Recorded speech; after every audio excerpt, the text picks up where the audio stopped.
Hey there, money savers! Ready to boost your bank account without breaking a sweat? I've got some killer finance hacks that'll have you saving big in no time. Let's dive right in. First up, let's tackle that grocery bill. Did you know the average person in Africa spends a significant portion of their income on groceries? Here's a hack meal planning. Instead of impulse buys, make a list, stick to it, and watch the savings pile up. And don't forget about discount apps like JumiaPay and M-Pesa. They give you cash back on everyday purchases. It's like free money. Next, ditch the brand names. Generic products are almost always cheaper and often just as good. Whether it's food, medicine, or cleaning supplies, give the store brand a try. You'll be shocked at how much you can save each month. Now let's talk subscriptions. Do you really need all those streaming services? Probably not. Pick one or two that you use the most and cancel the rest. And while you're at it, check for annual billing options. They often come with a discount. Cha-ching! On to the big stuff, housing. If you're renting, negotiate with your landlord.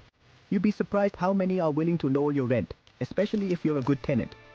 And for the homeowners out there, refinancing your mortgage could save you thousands in the long run. It's worth looking into. Let's not forget about utilities. Small changes can lead to big savings. Swap out old bulbs for energy-efficient LEDs, unplug electronics when they're not in use, and consider a programmable thermostat. These tweaks can shave a nice chunk off your monthly bills. Now, on to transportation.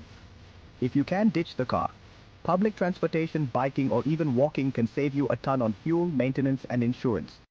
If that's not an option, consider carpooling or using ride-sharing apps for those longer trips. Alright, let's talk about saving for the future. Automate your savings.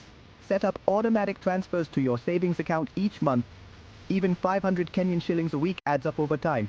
And if you haven't already, open up a high-yield savings account. They offer better interest rates than your average bank account, meaning more money in your pocket. Finally, invest in yourself. This might sound cliché, but it's true. Take online courses, learn new skills, and look for ways to increase your income. The more you invest in your growth, the better your financial future will look. There you have it. Simple, effective hacks that'll help you save big. Remember, it's not about making huge sacrifices, but making smart choices. Every little bit counts. If you found this helpful, hit that like button and subscribe for more tips on mastering your money. See you next time.